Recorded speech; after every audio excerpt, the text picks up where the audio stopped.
आगे बढ़ाते हैं। देखिए, मराठों ने युद्ध करने और साम्राज्य विस्तार के अलावा भी बहुत सारे काम किए, उनको हम यहां पर समझेंगे। मराठों ने खेती को प्रोत्साहन दिया, तो मराठों ने कृषि और व्यापार को प्रोत्साहन दिया, बिजनेस को। यह बात आपको समझना है, क्योंकि उनको पता था कि बिना कृषि के और व्यापार के राजस्व कहां से आएगा।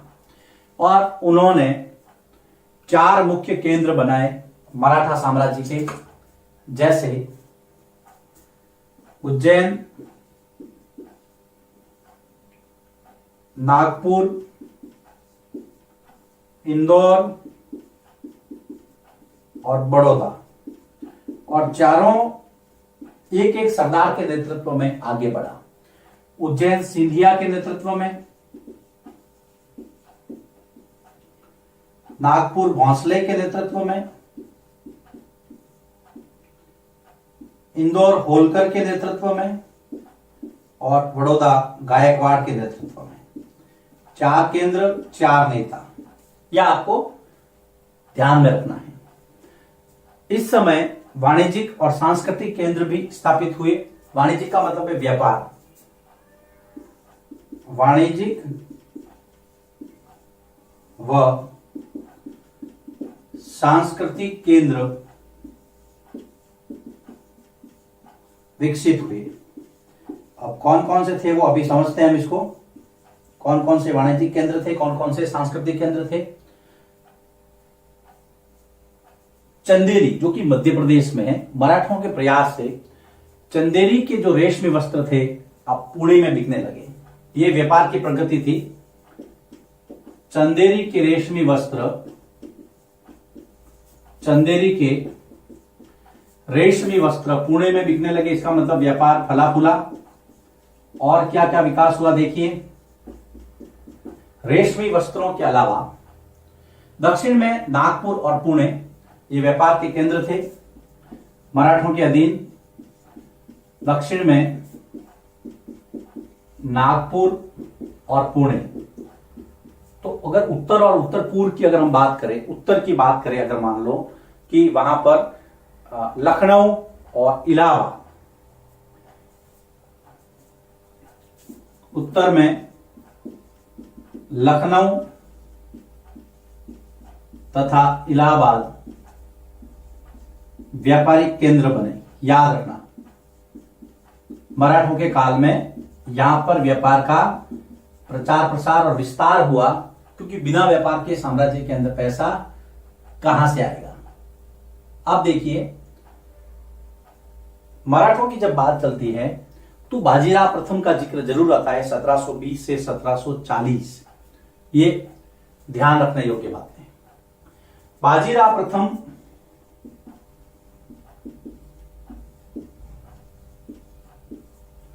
(1720 से 40), जिसको बाजीराव बल्लाल भी कहा जाता था, बाजीराव बल्लाल बहुत ही महत्वपूर्ण और वीर शासक हुए हैं मराठों में 1720 से 40। पेशवा बालाजी विश्वनाथ के पुत्र थे। जानकारी जो आपके सिलेबस में दी हुई है। पेशवा बालाजी विश्वनाथ के पुत्र। और थोड़ा और आगे बढ़ते हैं। ये ऐसे व्यक्ति थे, ऐसे शासक थे जिन्होंने विंध्याचल के पार मराठा साम्राज्य का विस्तार किया। आपको पता है विंध्याचल पर्वतमाला की लोकेशन ऐसी है जो भारत को लगभग 2 भागों में बांटती है। तो उत्तर की तरफ विंध्याचल के पार मराठा साम्राज्य का विस्तार करने वाले थे बाजीराव प्रथम। इन्होंने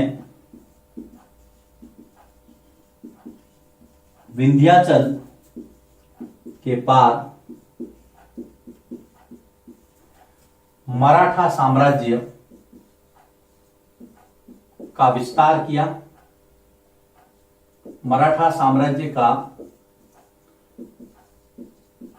विस्तार किया।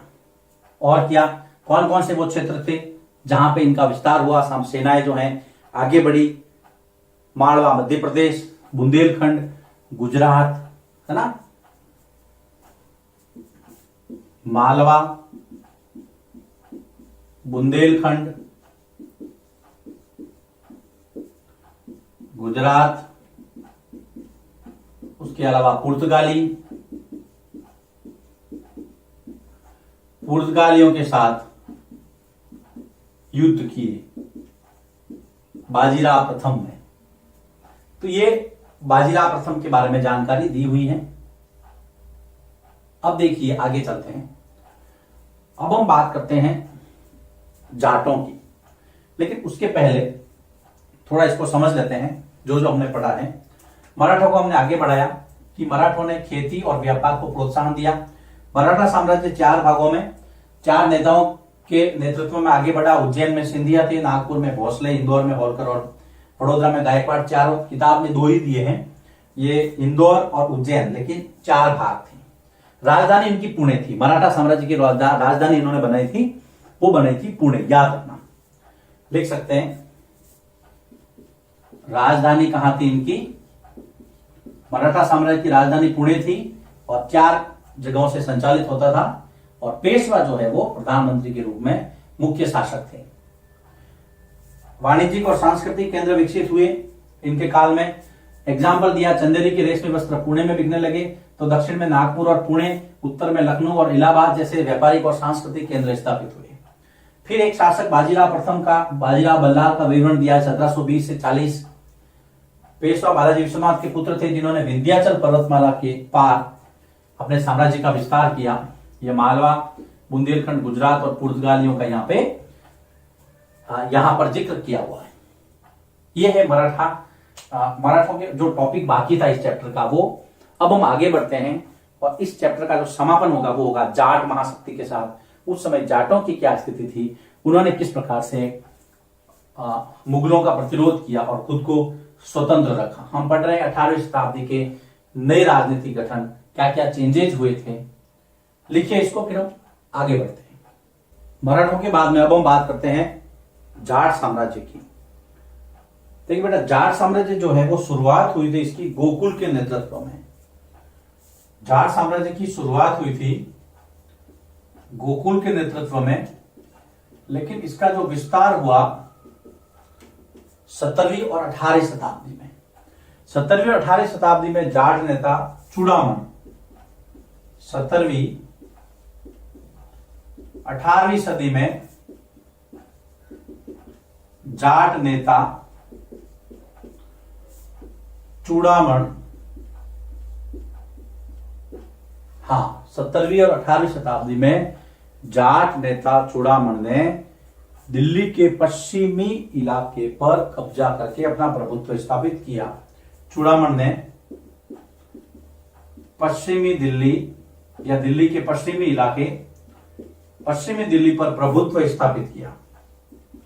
पश्चिमी दिल्ली पर प्रभुत्व स्थापित किया। गोकुल के बाद में चूड़ामन। उसके बाद में 1680 तक आते आते दिल्ली और आगरा, इन दोनों के मध्य जाटों का प्रभुत्व स्थापित हो गया। तो दिल्ली और आगरा मुख्य रूप से इनके कब्जे वाले इलाके थे। 1680 तक दिल्ली व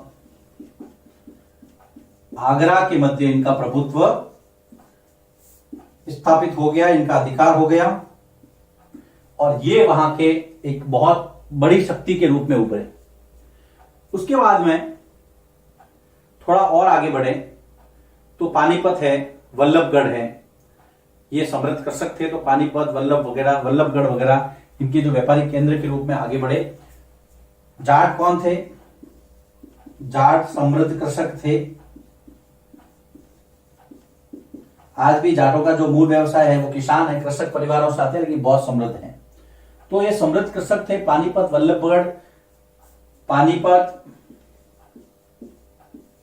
वल्लभगढ़ इनके व्यापारिक केंद्र थे। यहां पर इनका प्रभुत्व भी था और इनके व्यापारिक केंद्र भी थे। पानीपत हरियाणा में है, ना, दिल्ली से लगता हुआ इलाका है। थोड़ा आगे बढ़ते हैं। जाटों की जो ताकत आगे बढ़ी बेटा, वो बढ़ी राव राजा सूरजमल के समय। राव राजा सूरजमल ने भरतपुर की स्थापना की। तो राव राजा सूरजमल ने भरतपुर की स्थापना की राजस्थान में। बहुत महत्वपूर्ण शासक था ये जाटों का, और इनको जाटों का अफलातून कहा जाता है। बहुत जाटों का अफलातून, बहुत ही बलिष्ठ और प्रतापी शासक, जाटों में सर्वाधिक प्रतापी शासक। सर्वाधिक प्रतापी मतलब शक्तिशाली, सर्वाधिक प्रतापी जाट शासक कौन? राव राजा सूरजमल। याद रखना है, राव राजा सूरजमल सर्वाधिक प्रतापी जाट शासक। इन्होंने राजस्थान के अंदर, भरतपुर के अंदर लोहागढ़ दुर्ग का निर्माण करवाया। याद रखना, लोहागढ़ दुर्ग जिसको मिट्टी का किला भी कहते हैं, और ये अजय दुर्ग है। अजय मतलब जिसको किसी ने जीता नहीं हो।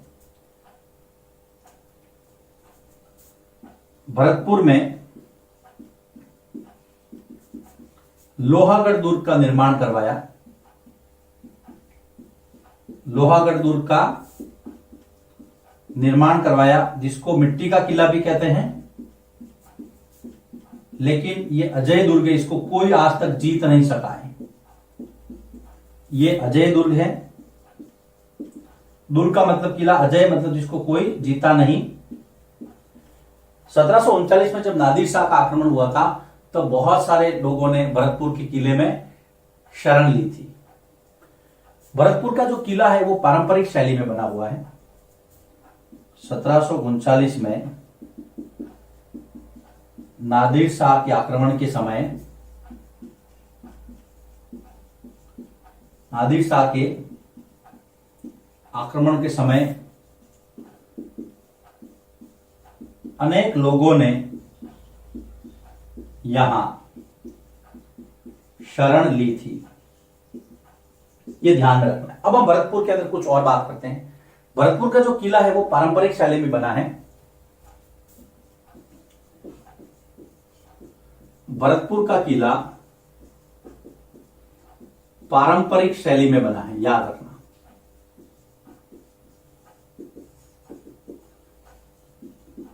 लेकिन जाटों ने डीग के अंदर, डीग में आमेर और आगरा दोनों की शैलियों का समन्वय करके जल महल बनवाए। याद रखना, डीग भरतपुर में है।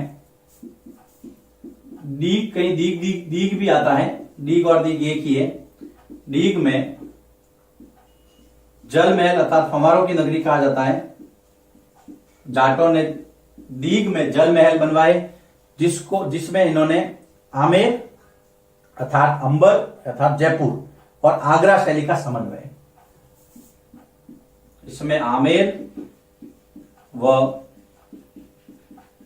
आगरा की शैलियों का समन्वय है। आमेर अंबर एक ही बात है, घबरा मत जाना कि सर तो अंबर लिखा हुआ है, आपने आमेर लिखवाया, कोई दिक्कत नहीं है। डीग को जल महलों की नगरी कहती है, फाउंटेन सिटी फव्वारों की नगरी। ये जो शैलियां थी यहां पर, ये शाहजहां के समय,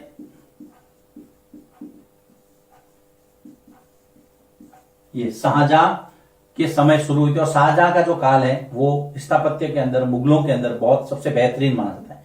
चित्रकला में जहांगीर और स्थापत्य में शाहजहां। तो ये आपको ध्यान में रखना है।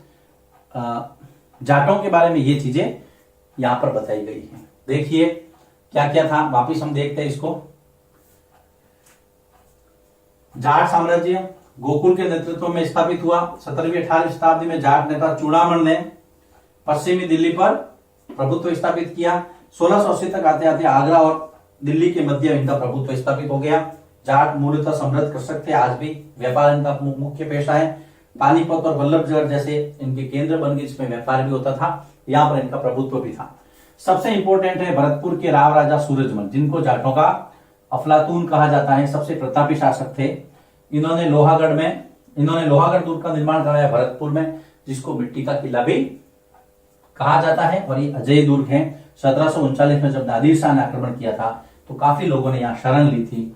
भरतपुर का किला जहां पे पारंपरिक शैली में है, वहीं पे डीग भरतपुर के जो जल महल है वो आगरा और आमेर की जो शैलियां हैं उनको इनके समन्वय से बना हुआ है। जल महलों को यहाँ पे बाग महल भी है, बाग महल भी इसके साथ ही आप लिख लीजिए बाग महल। ये शैलियां शाहजहां के काल की थी। तो इतना सा आपको पता रखना है जाटों के बारे में। जाटों वाला टॉपिक यहीं समाप्त होता है और इसके साथ ही समाप्त होता है ये अध्याय। इस अध्याय के अंदर हमने हैदराबाद, अवध और बंगाल तीनों के बारे में पढ़ा। फिर राजपूतों की वतन जागीर के बारे में पढ़ा। उसके बाद में सिखों के बारे में, मराठों के बारे में और जाटों के बारे में। तो उम्मीद करता हूं आपको ये चैप्टर अच्छा लगा होगा। ये चैप्टर इस 7th की इतिहास की पुस्तक का अंतिम चैप्टर है। तो सारे वीडियोस देखिए, इसके नोट्स लिखिए।